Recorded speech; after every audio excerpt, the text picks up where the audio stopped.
Hello guys, நான் உங்கள் Pooja with family. Tiruchendur Senthil ஆண்டவரை பார்க்க போயிருந்தோம். அதோட மினி vlog பார்க்கலாமா? இதோட லாங் வீடியோ நான் ஆல்ரெடி போஸ்ட் பண்ணிட்டேன். சேனல் நேம்க்கு லிங்க் இருக்கு, கிளிக் பண்ணி பாருங்க. மண்டே காலையில் திருச்செந்தில் ஆண்டவரை பார்க்கலான்னு சொல்லிட்டு சண்டே நைட்டே கேஎஸ்எம் முத்ரா ரெசிடென்ஸில் ரூம் புக் பண்ணி செக்இன் பண்ணிட்டோம். அப்பா booking.comல பார்த்து 2 ரூம் புக் பண்ணியிருந்தாரு. ஆம்பியன்ஸ் ரொம்ப நல்லா இருந்துச்சு, நீட் அண்ட் க்ளீனாகவும் மெயின்டைன் பண்ணுறாங்க. ஏசி நான் ஏசி ரெண்டும் இருக்குது. நம்ம ஏசி ரூம் தான் புக் பண்ணியிருந்தோம். ரூம்ஸ் எல்லாமே பட்ஜெட் ஃப்ரெண்ட்லி தான். நான் முன்னாடி சொன்ன மாதிரி ரொம்ப க்ளீனாக மெயின்டைன் பண்ணியிருந்தாங்க. உங்களுக்கும் திருச்செந்தூர் வர பிளான் இருந்துச்சுன்னா கேஎஸ்எம் முத்ரா ரெசிடென்சியை புக் பண்ணிக்கோங்க.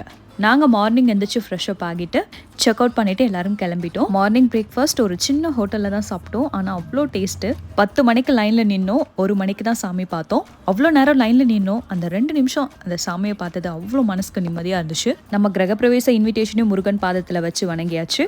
அன்னதான டோக்கன் வாங்கிட்டு அதுக்கப்புறம் சாப்பிட போனோம். சாம்பார், ரசம், மோர், கூட்டு, பொரியல், பாயாசம், அப்பளம்னு ஒரு அருமையான சாப்பாடு. சுவையுமே ரொம்ப நல்லா இருந்துச்சு. கடல்கிட்ட போயிட்டு ஃபோட்டோகிராஃபர் இருந்தாங்க, அவங்கக்கிட்ட ஃபோட்டோஸ் எடுத்துட்டு கொஞ்ச நேரம் அவங்க டைம் ஸ்பெண்ட் பண்ணிவிட்டு திருச்செந்தூர் நாங்கள் இப்போ செகண்ட் டைம் போகிறோம். அதுவும் இப்போ கும்பாபிஷேகம் நடந்திருக்கு. இந்த 48 நாளுக்குள்ளே போனால் ரொம்ப விசேஷம்னு சொன்னாங்க. நீங்களும் தீவிர முருக பக்தராக இருந்தால் கமெண்ட் பாக்ஸில் ஒரு பிங்க் கலர் ஹார்ட்டின் போட்டு விடுங்க. நாங்களும் அங்கேருந்து கிளம்பி சேஃபாக வீட்டுக்கு வந்துட்டோம். டாடா பாய்.